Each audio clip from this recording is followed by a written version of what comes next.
दोस्तों, आयुर्वेदिक ग्रंथ कहता है प्राकृतिक चिकित्सा द्वारा रोग दूर किए जाते हैं, जबकि प्राकृतिक जीवन व्यतीत करने से रोग होते ही नहीं।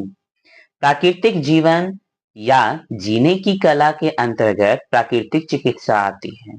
प्राकृतिक जीवन जीने की कला है, जबकि प्राकृतिक चिकित्सा रोग दूर करने का एक विज्ञान तथा जीने की कला भी सिखाती है। प्राकृतिक चिकित्सा पद्धति उतनी ही पुरानी है जितनी की प्रकृति।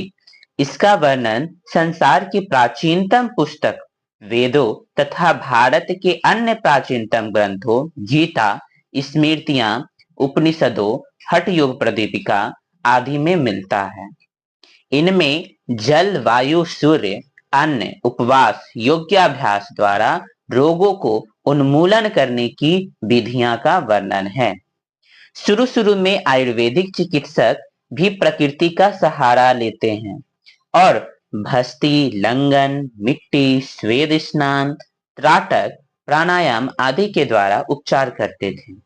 परंतु बाद में अपनी चिकित्सा को पेचीदा बनाकर तथा कई औषधियों का समावेश करके वे प्राकृतिक चिकित्सा से दूर होते गए। भारत पर विदेशी आक्रमणों के साथ यूनानी चिकित्सा भी यहाँ आ गई। उसके बाद अंग्रेज के भारत में आने पर एलोपैथी ने ऐसा कदम जमाया कि दिन प्रतिदिन मजबूत होते ही जा रहा है। अंग्रेजी शासन काल में तो होम्योपैथी को भी नहीं पूछा जाता था, केवल एलोपैथी का ही बोलबाला था। आजकल तो वेद, हकीम, होम्योपैथ आदि डॉक्टर भी एलोपैथिक औषधियों का प्रयोग करने लगे हैं, जो कि रोग को दबाती है। इसका नाम ही है दवाई, अर्थात जो रोग को दबाती है उसी का नाम है दवाई। अतः इन सब को औषधि चिकित्सा पद्धति कहना उचित नहीं। प्राकृतिक चिकित्सा चाहे इतनी पुरानी है जितनी की प्रकृति, परंतु फिर भी इसके बीच के अंधकार युग में ये लोप सा हो गया। वर्तमान युग में लुई, कूनी, फ्रेंसनीज, फादर नीप, स्क्रोथ, एलोडफ, जस्ट आदि विदेशी डॉक्टर ने भी उसका पुनरुत्थान किया।